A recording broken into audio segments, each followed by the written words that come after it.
चलो पिछले क्लास में हमने लॉ ऑफ रिफ्रैक्शन पढ़ लिया था, याद है ना सबको? There are total 2 laws of refraction, है ना? कौन बताएगा फर्स्ट लॉ? फर्स्ट लॉ क्या है? हाँ बताओ।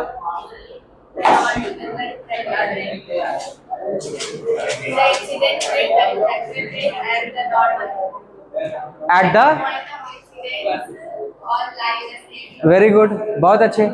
The incident ray, the refracted ray and the normal at the point of incidence all lie in the same plane. चेस्टा याद हो गया है ना? पढ़ाई हो रहा है ना? बताओ चेस्टा, फर्स्ट लॉ क्या है रिफ्रैक्शन का? नहीं नहीं नहीं, एंगल ऑफ रिफ्रैक्शन रिफ्लेक्शन में था वो। अभी जो रिफ्रैक्शन पढ़ रहे हैं, अभी जो लॉ बताया, the incident ray, the refracted ray and the normal at the point of incidence all lie in the same plane. Same plane, कोई दिक्कत? क्लियर है ना? इसके बाद हमने दूसरा लॉ भी पढ़ा, which is also known as, क्या बोलते हैं अनुज उसको? तन्मय बताओ। लॉ ऑफ रिफ्रैक्शन का जो सेकंड लॉ है, that is also known as, है ना? Snell's law. Snell's law, Snell's law क्या कहता है? स्नेल्स लॉ कहता है when a light travels from one medium to another, then sine of angle of incidence, the ratio of sine of angle of incidence to the sine of angle of refraction is constant for a given color of light and a given pair of media. आपको light के colour को और दोनों medium को fix करना पड़ेगा। समझ में आ रहा है ना? इधर ध्यान से देखो, जैसे मान लो, क्या बात कर रहे हो? इधर ध्यान से सुनो, समझो। घर पे कौन पढ़ाएगा दोबारा? इधर देखो,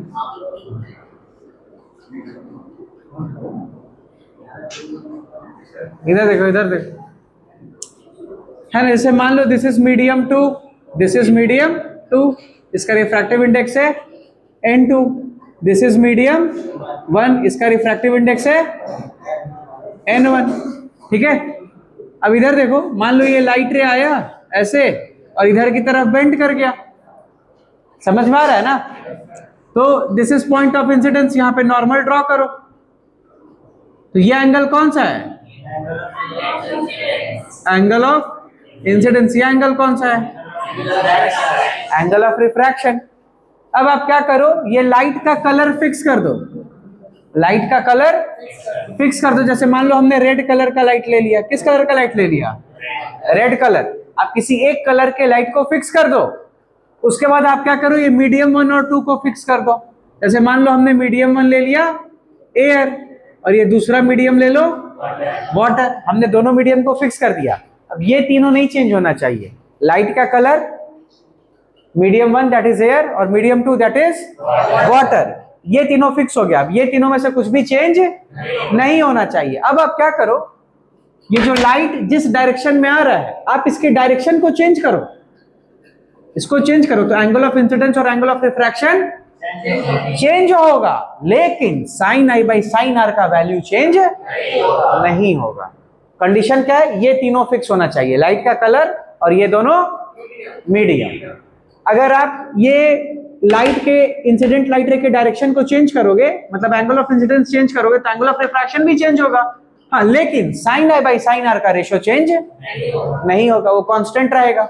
और ये भी मैंने आपको बता दिया है कि sine i by sine r का रेशियो होता क्या है?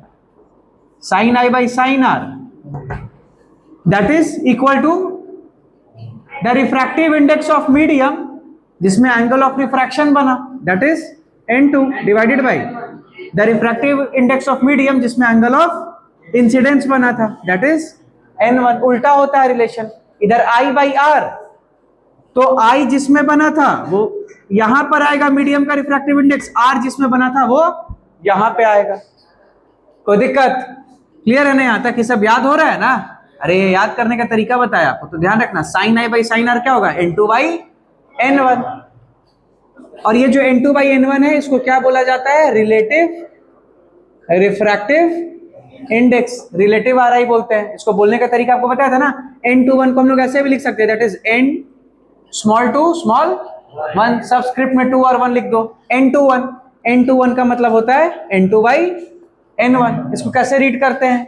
Refractive index of medium 2 with respect to medium 1। ये सब याद आ रहा है ना? ये सब पिछले क्लास में बता दिया था। कोई दिक्कत? सबको क्लियर है ना यहां तक? बहुत अच्छे।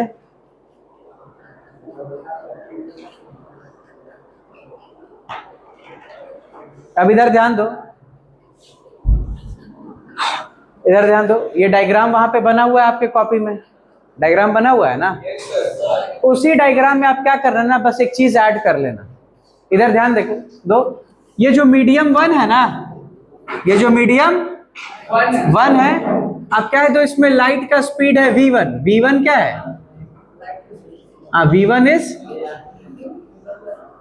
Speed of light, speed of light in medium 1। और ये जो आप यहां पर कह देना v2 है ना, दूसरा लिख लेना v2। v2 क्या है?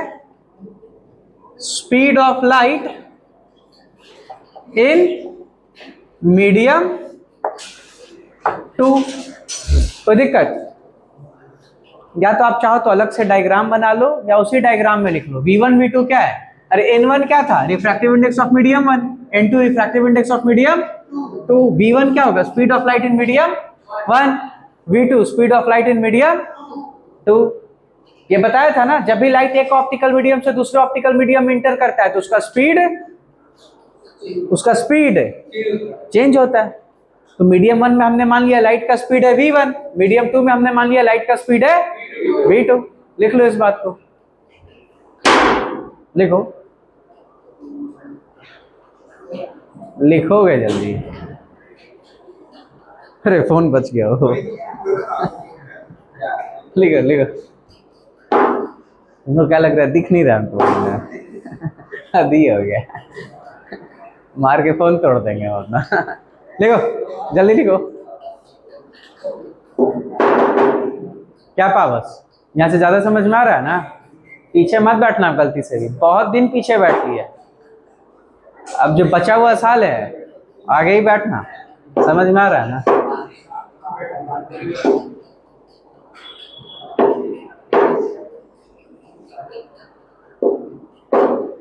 नोट करो जल्दी।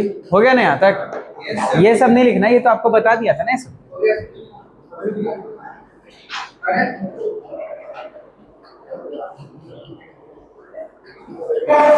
अब आप इधर ध्यान दो, बोर्ड पे ध्यान देना और एक ही बार में समझ जाना सब।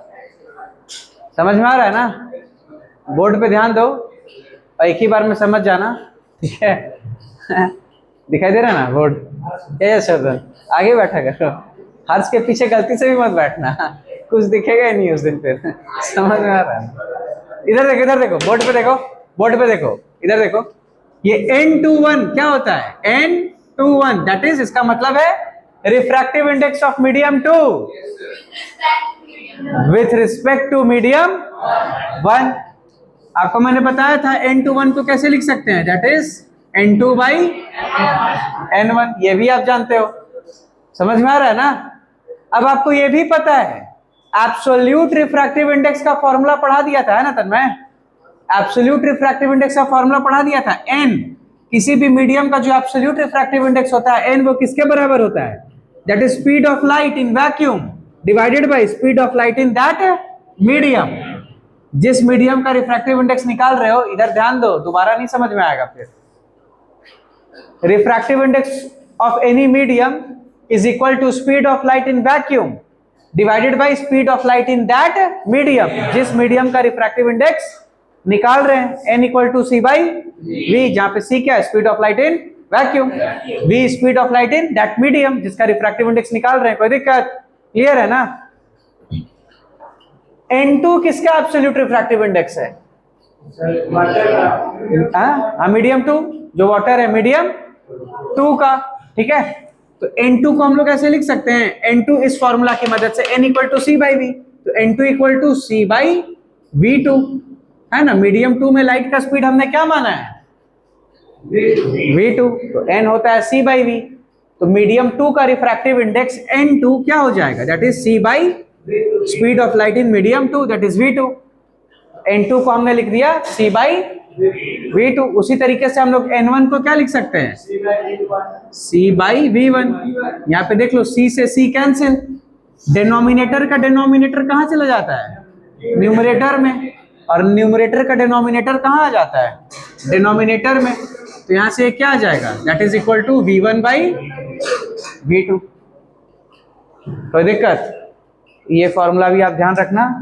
देयरफॉर हम लोग क्या बोल सकते हैं, इधर देखो n21 is equal to n2 by n1 is equal to v1 by v2।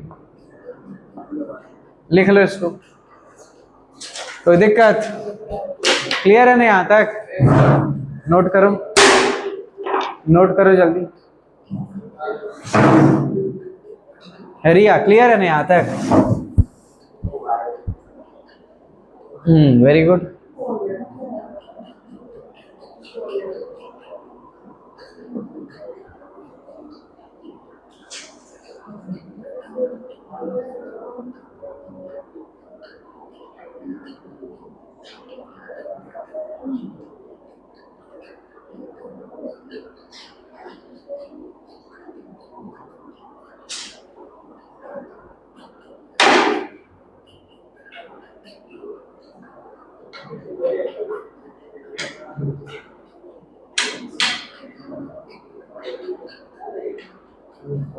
चलो नोट करो इसको, नोट करो जल्दी, तो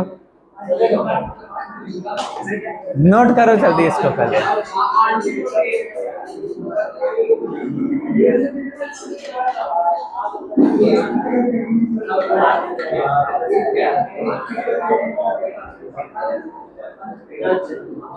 नोट कर लिया ना सब यहां तक,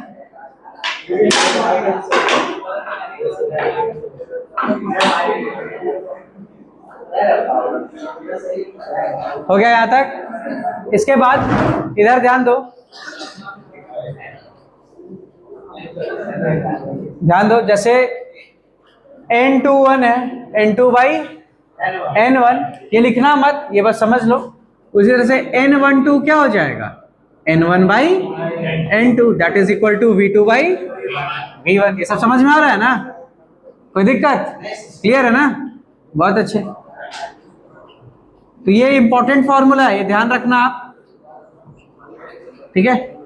इसके बाद नेक्स्ट इधर ध्यान दो, देखो हमें ये बात पता है n21 क्या होता है, that is n2 by n1, और n12 क्या होगा, n1 बाई n2। तो ये देखो, तो n21 n2 बाई n1 और n1 बाई n2 क्या है, एक दूसरे का रेसिप्रोकल है। तो यहां से हम लोग क्या बोल सकते हैं, देयरफॉर n21 किसके बराबर हो जाएगा, दैट इज 1 बाई n12। इसको भी लिख लेना, एक लाइन छोड़ करके यहां से लिखना चालू करना, नाउ या ऑल्सो, है ना, ये फॉर्मूला भी लिख लेना। ये सब क्लियर है ना, रिया क्लियर है ना यहां तक, वेरी गुड, है ना। n21 will be equal to 1 by n12। n21 का मतलब है refractive index of medium 2 with respect to medium 1। n12 का मतलब है refractive index of medium 1 with respect to medium 2, और ये दोनों एक दूसरे का रेसिप्रोकल होगा।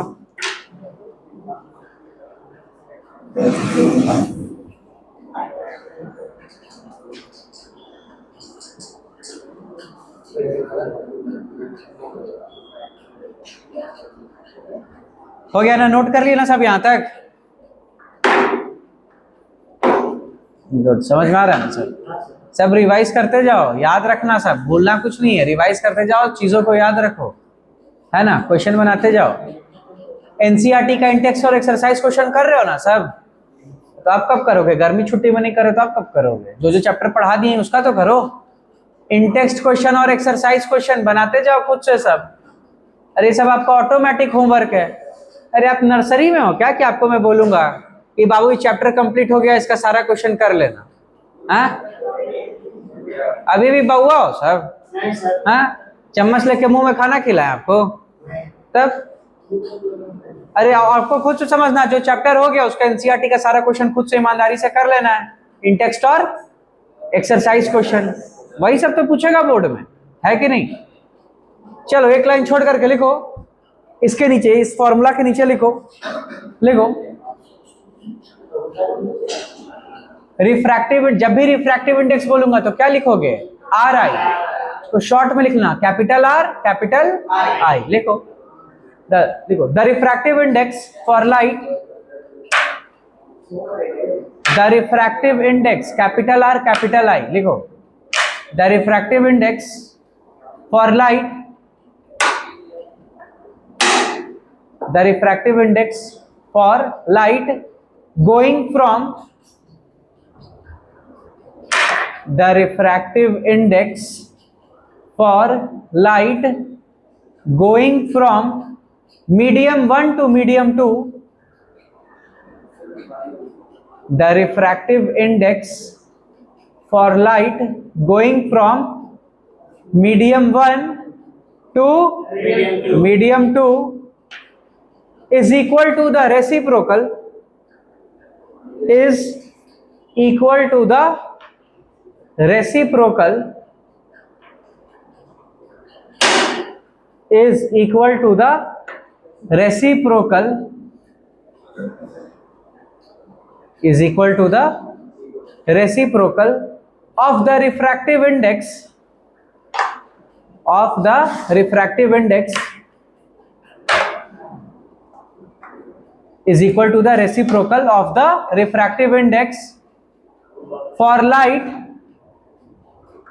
reciprocal of the refractive index for light going from, for light going from medium 2 to medium 1, for light going from medium 2 to medium 1। अब पूरे statement को रीड करो एक बार साथ में, the refractive index for light going from medium 1 to medium 2 is equal to the reciprocal of the refractive index for light going from medium 2 to medium 1। वही चीज यहाँ पे लिखा हुआ है, कोई दिक्कत, क्लियर है ना यहाँ तक, बहुत अच्छा।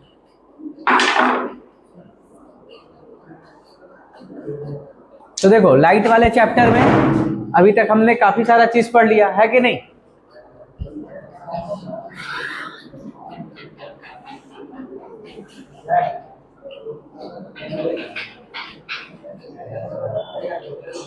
चलो आप जल्दी से बताओ, आपको मिरर फॉर्मूला याद है ना, जल्दी से बोलो, मिरर फॉर्मूला क्या था, 1/v + 1/e = 1/f। मिरर के केस में मैग्निफिकेशन का फॉर्मूला हमने पढ़ा था u और v के टर्म्स में, दैट इज m = -v/u। एक मैग्निफिकेशन का फंडामेंटल फॉर्मूला भी हमने पढ़ा था जो हर जगह वैलिड है, m = height of image by height of h'/h। ये मैग्निफिकेशन का डेफिनेशन है, समझ में आ रहा है ना, ये हर जगह वैलिड होगा, चाहे मिरर हो चाहे लेंस हो, चाहे आप कहीं भी अपना चेहरा देखो, हर जगह वैलिड हो, समझ में आ रहा है ना। इसके बाद है ना, नेक्स्ट हमने एब्सोल्यूट रिफ्रैक्टिव इंडेक्स का फॉर्मूला पढ़ा, that is n = c/v। Very good. इसके बाद हमने है ना, देखो ये हमने फिर स्नेल्स लॉ पढ़ा, ध्यान से देखना अभी जो लिखने जा रहा हूं, एक ही बार में देख के समझ जाना, ठीक है ना। इधर देखो तो हमने देखा था ना, ये मीडियम 2 है, मान लो ये मीडियम 1 है, लाइट कहां से कहां इंटर किया, मान लो मीडियम 1 से मीडियम 2, तो ये लाइट बेंड करता है कहां पर, इंटरफेस पे, तो this is angle of refraction. ये मैंने आपको बताया था, अगर ये लाइट का कलर और दोनों मीडियम फिक्स कर दिया जाए तो बाय स्नेल्स लॉ हम लोग क्या कह सकते हैं, sin i by sin r का रेशियो एक कांस्टेंट होगा। मीडियम 2 का रिफ्रैक्टिव इंडेक्स बोल दो n2, मीडियम 1 का n1, तो ये कांस्टेंट किसके बराबर होगा, n2 by n1, which will be further equal to v1 by v2। ध्यान रखना, ये इसको भी लिख लेना कहीं पर साइड में, sin i by sin r equal to n2 by n1 equal to v1 by v2। कोई दिक्कत, क्लियर है ना यहां तक।